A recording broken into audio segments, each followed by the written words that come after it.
Start with the fact that the average American household owns approximately 300,000 items. Most of these aren't life-enabling tools. They are barricades. You think you're buying comfort, but in reality, you are buying digital and physical feudalism. In 2026, things have ceased to be assets. They have become liabilities with negative yields. You don't own things. Things own you. When you buy a new $70,000 truck, you aren't buying the freedom of movement. You are buying the obligation to work for the next 5 years to pay for insurance, interest, fuel, parking, and depreciation. Your garage isn't a storage unit. It's a graveyard of failed investments. Let's do the math. If you live in a major city, the cost of your square footage is, say, $30 to $50 per month in rent. Now, imagine that 20% of your home is occupied by items you haven't touched in the last 12 months. This isn't just dust. It is literally burning cash. This is rent. You are paying just to store trash. We've calculated this. A person living in consumer mode spends an average of 4 to 6 hours a week maintaining what they've already bought, cleaning, rearranging, repairing, searching for things, or updating software subscriptions. 6 hours a week equals 312 hours a year. That is almost 8 full 40-hour work weeks. You are working 2 months a year for free just to keep your clutter in order. You aren't buying this junk by accident. This is a neuromarketing strategy. Corporations have conditioned you to believe that you are what you own. If you don't have the latest gadget, you feel obsolete. But this is an illusion. You don't become better by buying a new item. You just become more filled with objects that distract you from the only task that matters: capital accumulation. We live in an era where freedom isn't the ability to buy anything, but the ability to live without what you don't need. Your ability to abstain from consumption today is your ability to be an investor tomorrow. And as long as you keep buying status, the banks keep buying your time. Most people calculate the cost of a purchase based on the price tag at checkout. That is the amateur mistake that keeps you broke. Every physical object you own carries a maintenance tax, a hidden, recurring expense that follows you like a shadow. When you buy a $70,000 truck, you aren't just paying for the vehicle. You are signing up for a lifetime of premium insurance, property taxes, specialized maintenance, and the constant stress of potential repairs. It's not just money, it's a tax on your cognitive bandwidth.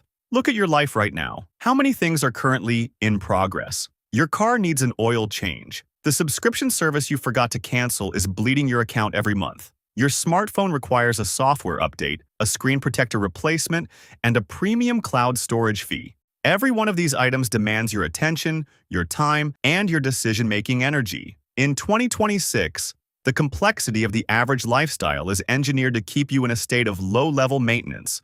Corporations don't want you to own a finished product. They want you to own a service that requires endless updates. You are paying a tax for the privilege of being a customer. If you have to spend your weekend fixing, organizing, or worrying about your assets, they aren't assets, they are burdens. A true asset pays you to own it. A liability costs you your most precious, non-renewable resource, your focus.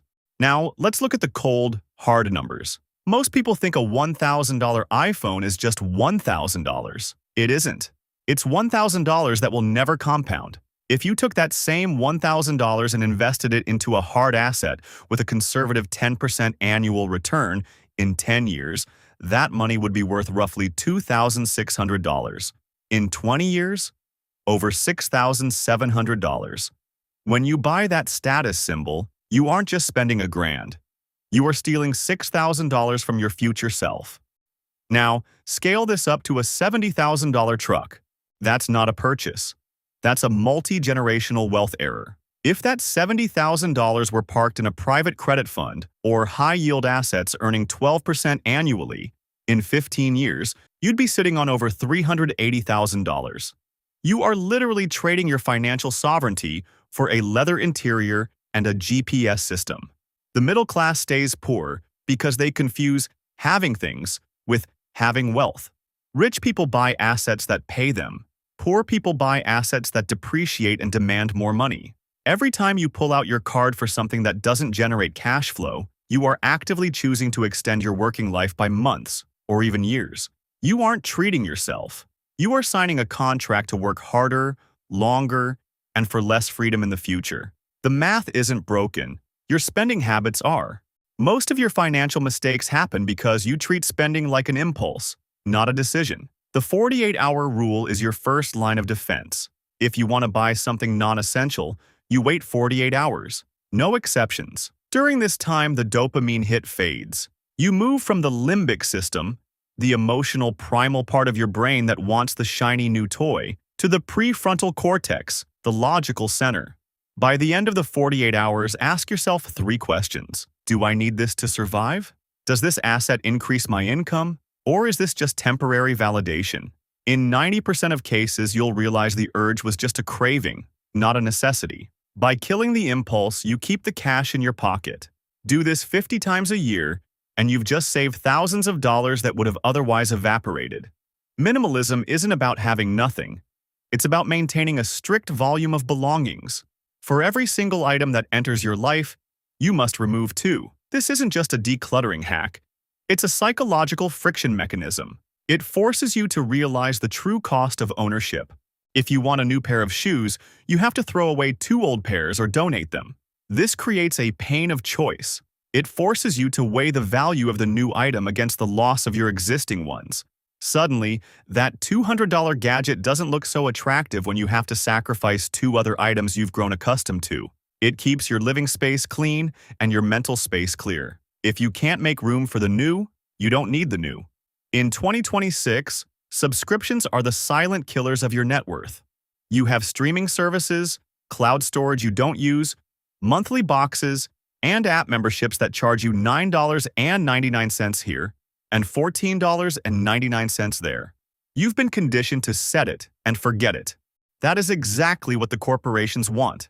This weekend, go into your bank statement, not your app, your actual bank statement, and list every single reoccurring payment. If you haven't used the service in the last 30 days, kill it. If it's an entertainment service, put it on a rotation basis. Subscribe for 1 month, watch what you need, and cancel it the next day. You aren't losing access. You are reclaiming your cash flow. If you have $200 in monthly micro-subscriptions, that's $2,400 a year. Invested at 10%, that's your first step toward true financial autonomy. Material objects depreciate the moment you take them out of the box, but experiences, they compound. When you spend money, prioritize things that cannot be sold, broken, or stolen. This doesn't mean spend all your money on travel. That's a trap too. It means prioritizing skills, education, and memories that stay with you forever. A high-end laptop is a piece of plastic that will be obsolete in 3 years. A course on asset management, a new language, or a unique life experience is a permanent upgrade to your human capital. Rich people invest in themselves. Poor people invest in things.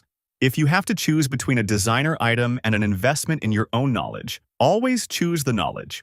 Your things will end up in a landfill, but your expertise remains your most reliable asset in a shifting global market. Stop looking at your closet and your garage as a collection of cool stuff. Start looking at them as liquidity traps. Every dollar tied up in an item you aren't using is a dollar that isn't working for you. Apply the 80-20 rule. 80% of the value you get from your possessions comes from 20% of the items. Everything else? That's dead weight. Calculate the total resale value of all the junk sitting in your house. If you haven't used it in a year, it is not an asset. It is a loan you gave to yourself that pays 0% interest. Sell it. Liquidate it. Turn those dusty boxes back into capital. When you see your home not as a display case, but as a balance sheet, your spending habits will shift instantly. You don't need a bigger house. You need to prune your current one to keep your financial agility. When you absolutely must buy something, apply the maintenance-free filter. If the item requires software updates, specialized repairs, monthly subscriptions, or expensive insurance, walk away. Look for analog or low-friction alternatives. A high-quality, durable tool that lasts a decade without updates is infinitely more valuable than a smart device that becomes electronic waste in 24 months. We are moving into an era of instability. The more infrastructure your possessions require, the more vulnerable you are. If your assets need a stable internet connection, a central server, or a proprietary company to function, you don't own them. You are just renting access. Choose autonomy. Choose things that function independently of the system. This is the most critical rule of all. Minimalism is just a tactic. Sovereignty is the strategy.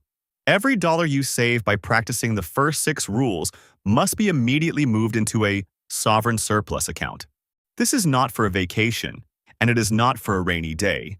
This is your freedom fund. The moment you see your surplus start to compound, whether it's in gold, private credit, or productive assets, the psychological hold of consumerism will break. Once you taste the freedom of being an owner rather than a consumer, the lifestyle creep that keeps everyone else broke will start to look like a prison. Minimalism isn't about deprivation. It's about starving your chains so that your capital can grow. Feed your assets, not your ego. In the old world, security meant owning a house, a car, and holding a 9-to-5 job. In 2026, those are your biggest vulnerabilities. Being anchored to a mortgage or a high-maintenance lifestyle is the exact opposite of freedom. It is a hostage situation. Radical decoupling starts with a mindset shift. Liquid life. This doesn't mean having no home. It means maintaining high portability. When your life is lean, you can pivot when the market crashes, when inflation spikes, or when your industry gets disrupted by new tech. You are not trapped in a location, a contract, or a cycle of debt. If you don't own 3 tons of furniture and a $70,000 car, you can move, you can reskill, and you can capture opportunities that anchored people can't even see. Mobility is the ultimate hedge against an unpredictable global economy. What happens to the $1,500 to $2,000 you saved every month by applying the minimalist rules? This is where you cross the line from frugal to sovereign. You aren't just saving cash. You are buying your exit from the system. You need to deploy this capital into assets that generate yield independent of your labor. Whether it's private credit, gold, or equity in cash-flowing businesses, this money must work harder than you do. The goal is simple: to reach a point where your freedom number, the amount your investments generate monthly, covers your basic survival expenses. Once your survival is covered by your assets, you are no longer a servant to the system. You are an investor in your own future. Most people never calculate their freedom number because they are too busy spending their potential wealth. Here is the math. Take your monthly survival cost, the absolute minimum you need to live without debt, and divide it by your expected monthly return from assets. That is your target. Every dollar you didn't spend on an ego purchase is a brick in the wall of your fortress. Every month you stick to the Minimalist Blueprint brings that number closer. This isn't about being cheap. It's about being calculated. Once you cross that threshold, the system loses its leverage over you. You aren't opting out because you hate the world. You're opting out because you want to be the one who controls your destiny. Not the bank, not the corporation, and certainly not the system that wants you broke. We have to be honest with ourselves. The path of the consumer is a dead end. Every single day, you are presented with a choice. You can choose the path of least resistance. Buy the new car, subscribe to the new service, keep up with the status quo, and stay trapped in the wheel of maintenance and debt. Or you can choose the path of sovereignty. Being a sovereign individual isn't about being rich in things. It's about being rich in autonomy. It's about looking at your balance sheet and knowing that you are the one who owns your time, your focus, and your future. The system is designed to keep you small, distracted, and perpetually in debt. But the moment you start pruning your life, the moment you prioritize capital over clutter, the system loses its grip. This isn't just about money. It's about control. So here is your homework. Don't try to change your entire life in one day. Start with one drawer. Start with one subscription. Cancel the digital parasite that's taking $15 from you every month and move that $15 into your freedom fund. Today, right now. Look at the one thing you own that you don't need and sell it. Turn it into capital. It doesn't matter how small the amount is. It matters that you are changing your trajectory. Every time you reject a status purchase, you are firing a shot for your own independence. You are not just saving money. You are buying back your life. The future belongs to the owners, not the renters. Be the person who says no to the trap, so you can say yes to your freedom. Stop feeding the machine. Start feeding your future. If you're ready to stop being a tenant of your own life and start being a sovereign owner, subscribe to this channel and join us on this journey. We're not just managing money, we're building a fortress. I'll see you in the next one.